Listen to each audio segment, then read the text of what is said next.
Hello and welcome everyone to another King and Pawn Endings lecture. The way we are going to approach this video is by trying to solve everything like a problem.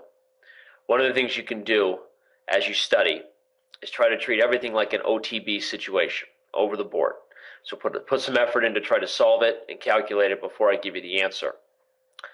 Now, these positions are sort of tricks and sort of I don't want to say fun positions, because fun sometimes implies that they're impractical, and that is not the case. Before we moved on, I decided that before we move on to the very difficult, the big three as I call them, the master concepts of how to get opposition. As I said, opposition is the tool you use to win, let's say, king on the sixth, pawn on the fifth, assuming you've watched the two videos. Then I said there would be tools to use to get opposition, and they are flanking. You can learn both defensive and offensive flanking. Triangulation, which is something I've already referred to, a very famous concept. And corresponding squares. Corresponding squares is something that can be referred to as sort of basic or advanced, but ultimately it's kind of the daddy point, the master point of King and Pawn Endings, which is the ability to recognize where you need to be on in terms of the square, no matter where your opponent is on the board. From distant to close doesn't matter. Knowing your corresponding squares and whose move it needs to be. Those are the daddy concepts we are going to be getting into. A little bit of a preview.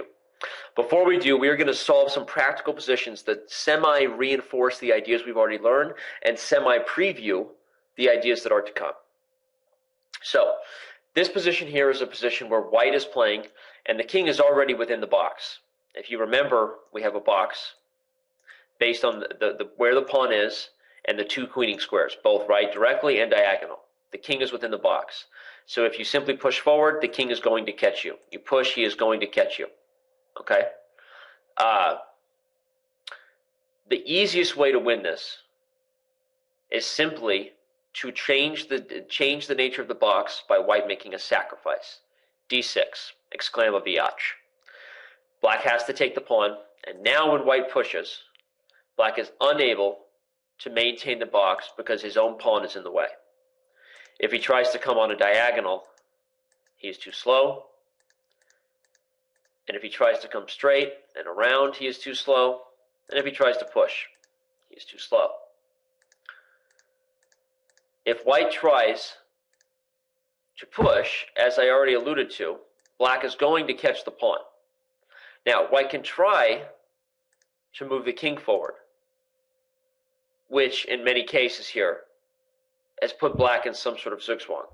He cannot directly attack the pawn. If he tries to sacrifice this pawn to clear space, now he is unable to stop both pawns.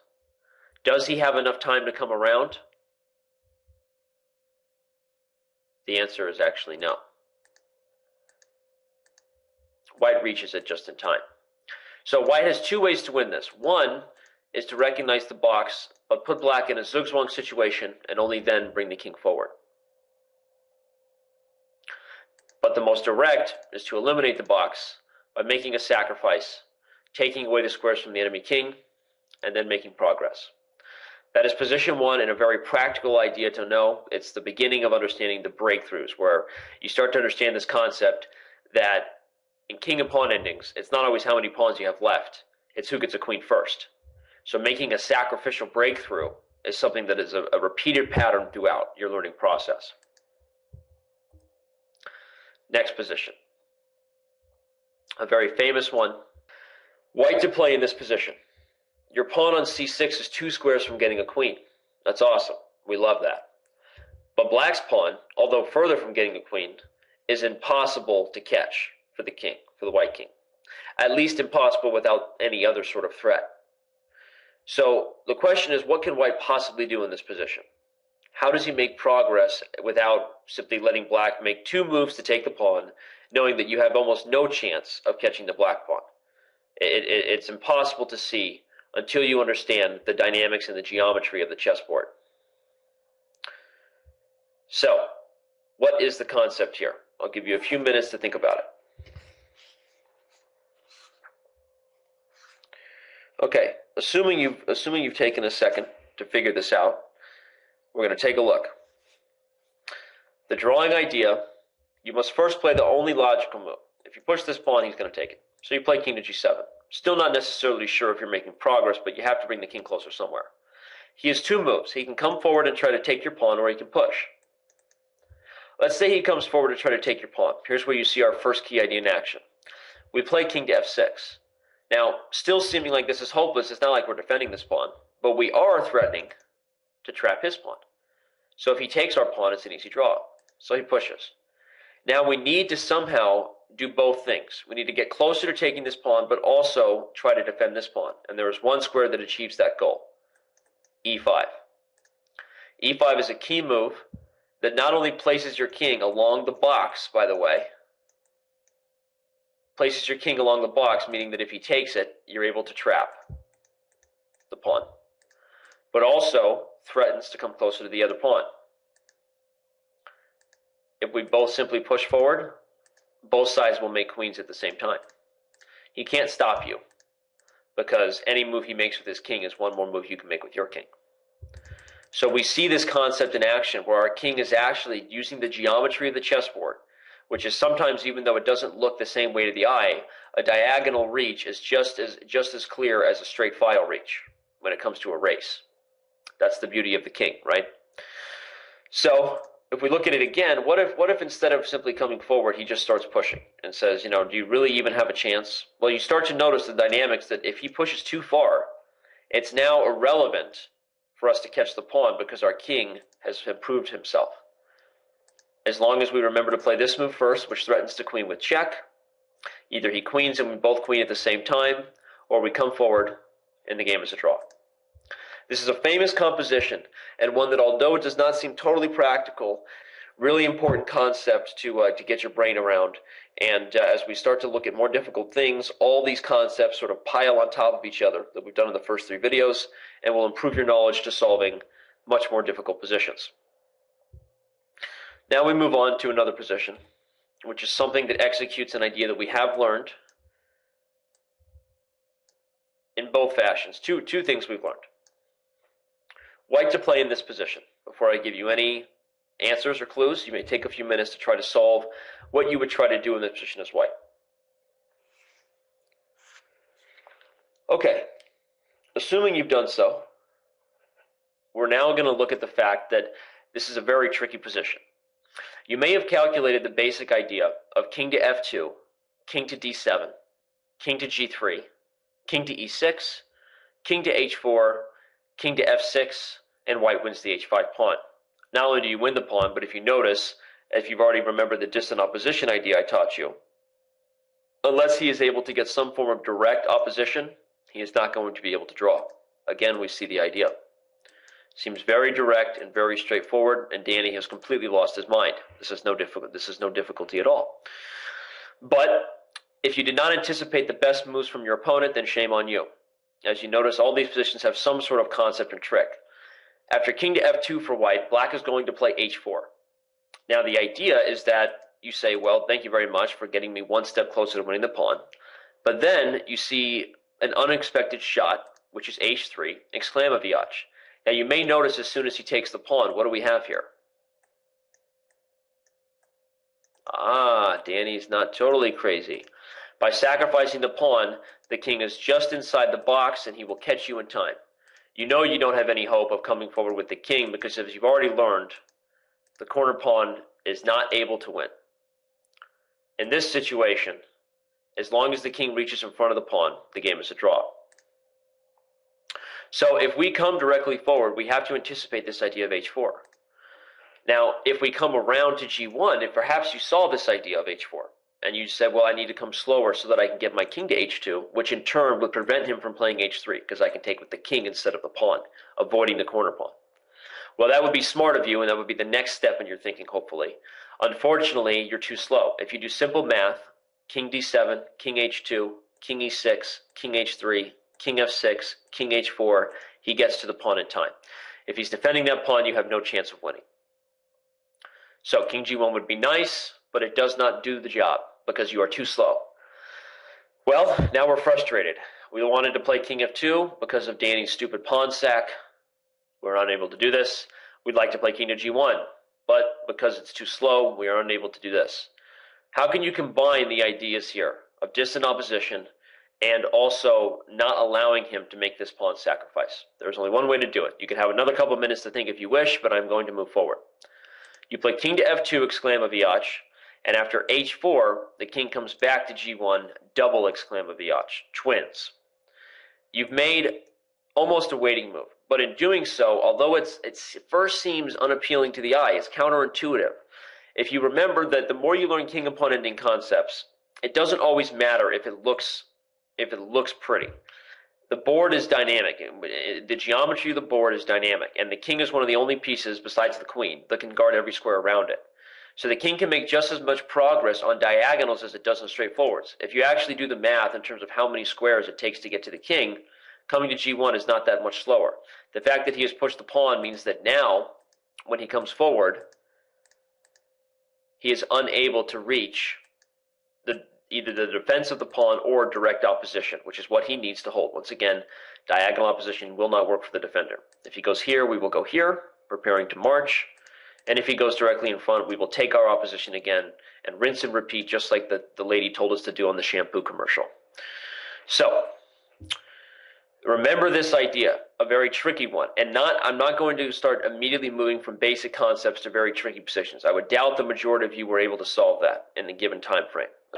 If you look at the video a few times and you start to familiarize yourself with those ideas, it's about becoming more practical with your knowledge, not just assuming that these technical ideas, execute themselves while you're asleep.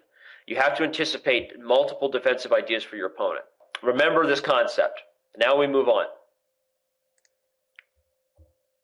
Something we haven't done yet is add a couple pawns on the board. But rather than adding two pawns, connected pass pawns, and giving you a simple position, something like this is always winning. Two connected pass pawns against 0 are always winning, regardless of where they are, even in the corner. There is not even really a necessary knowledge of opposition. But what I do want to show you is one important trick that can possibly happen as you move forward if somehow you reach this position here. You've managed to get two pass pawns about as far as they can be, and it seems as though the position should be easily winning.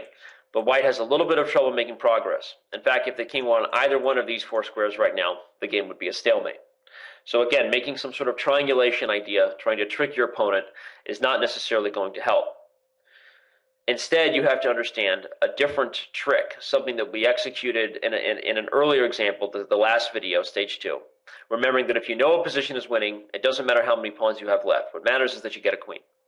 So the one way for white to win this is, drum roll please, sacrifice of the corner pawn so that the king may come forward and take opposition, either on f6 or h6, both win. And when the king goes back, we see that the timing works out for the squeeze, and we win the endgame. It's tricky only to realize that because that position is not a traditional king on the 6th, pawn on the 5th, you seem to have broken a rule in that the pawn is in front of the king, which is the only reason why people get stuck with this. They actually have to calculate. They have to actually calculate that coming forward is not going to end in a stalemate.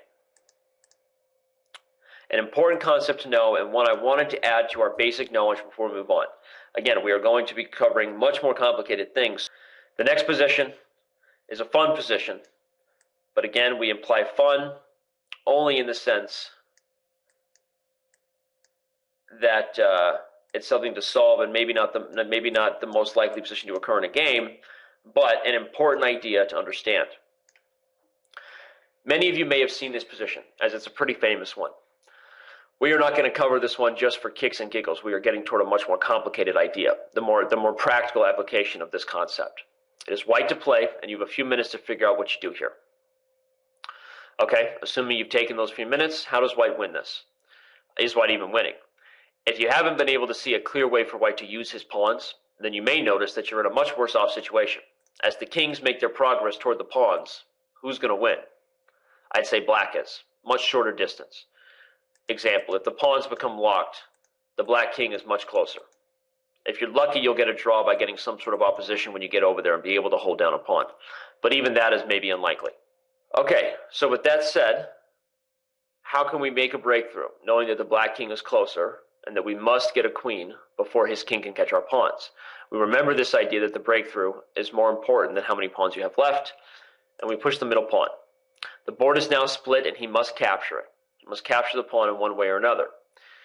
Whichever one he does gives us our first example of the language used in the book Pawn Power in Chess by Hans Kmoch. And here we see a pretender.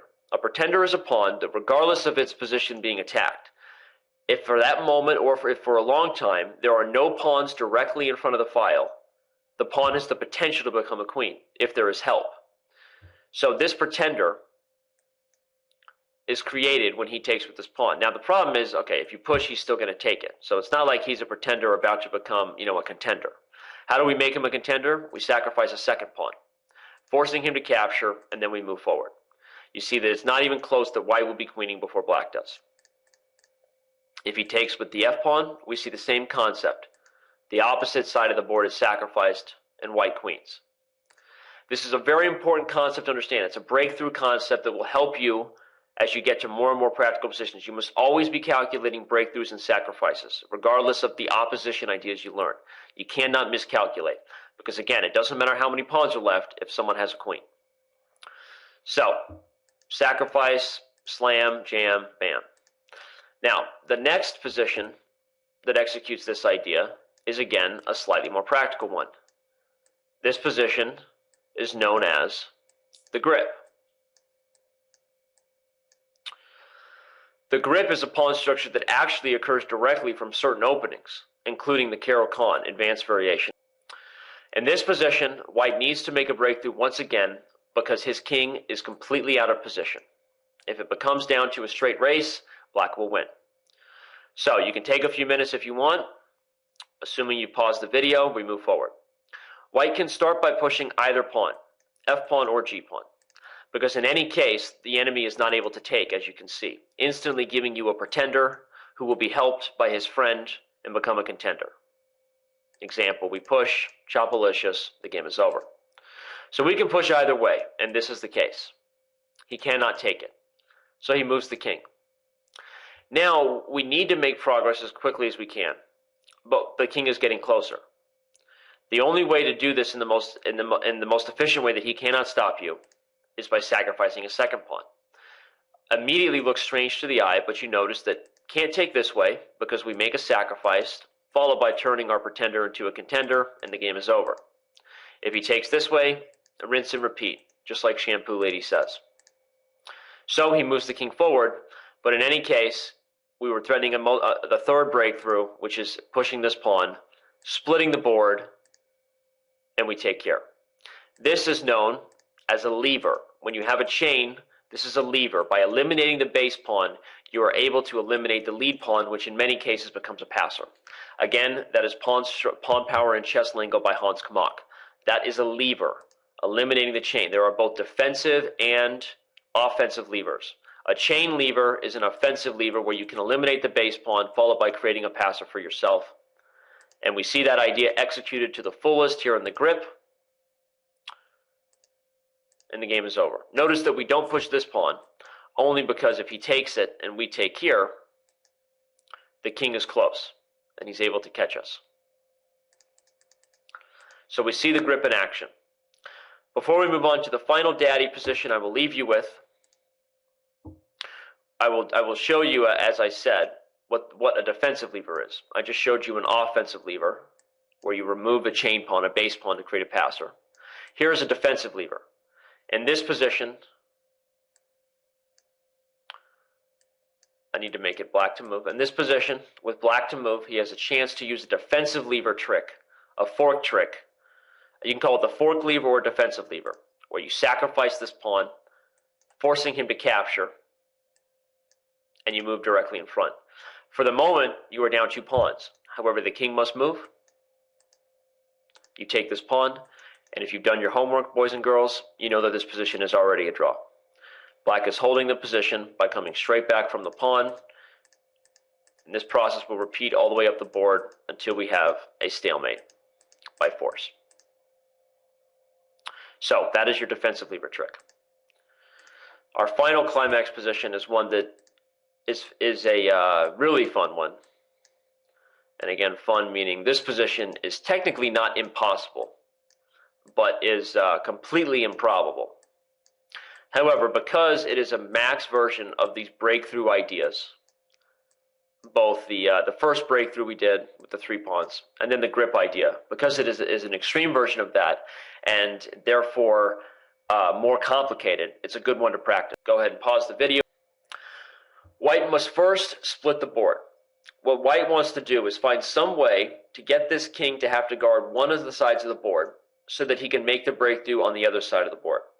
Now the problem, as you see, is that we don't even have the pawns on the 5th rank. We have the pawns on the 4th rank. So it requires another level of accuracy. What do I mean by that? If you push forward and just start making sacks and you're not actually threatening anything, his pawns are almost as close to queening as yours are. You're not as far ahead of him. So you need to keep that in mind. White wins by playing the move d5, exclamaviach. Now, black will typically take with the e-pawn whatever pawn is closest to the king first, because he's not allowing a breakthrough. The king is already in position. So we take back, and now we are forcing him to take. Otherwise, we take and we're winning. Now, in order to create the furthest past pawn we can from the king, we need to play a5. At first, players calculate things like here. If they're assuming bad moves like this, they think they get moves like this and then a5, and you're really excited, right? But of course, the problem is he can take this way. Again, forcing the direction toward his king, and you're out of luck. So you play a5 and split. Now the furthest pawn that can be created away from the king is the b pawn. Black has to take it. We get a raise position, at the end of which his king easily catches our pawn and seems like we should resign. However, what do we have on the other side of the board, boys and girls? That's right. We sacrifice this pawn, followed by creating our own breakthrough, our second breakthrough, and we notice something. He can't stop both pawns. However, if you calculate, it looks as though he's about to queen at the same time. But the final concept we apply here is perhaps the most practical and key part of knowing the answer to this position. The idea of sacrificing this pawn with check, which therefore forces a queen with check. What you'll notice is that if you had calculated this further in advance, you did a very good job. If you had seen that idea coming, because it's the only reason why the position is winning. And maybe you will never reach this position, this insanely impractical position. Of course you won't. But you will reach king and pawn endings where you're calculating, I go there, he goes there, I go there, he goes there, where both sides have multiple passed pawns, multiple ways of pushing forward, and you're starting to get in trouble. So in that case, you need to know where the position is headed. And having knowledge of that type of idea where you make a sacrifice with check and only then complete the problem by queening is a very, very important concept, despite the perhaps improbableness of this position. Very important concept to understand. Oops. And we see it executed one more time, that by sacrificing that pawn with check, we win the endgame. The queen will pick up every pawn one at a time. So, for beginners, hopefully the difficulty of this position was not, of this video, was not too much. And hopefully you made an effort to try to solve things. Your score is not totally relevant at this point. But the first 3 videos should hopefully be building some muscles, building some knowledge that will help you as we move further down the road and we see exactly how far down the rabbit hole goes. Talk to you guys later.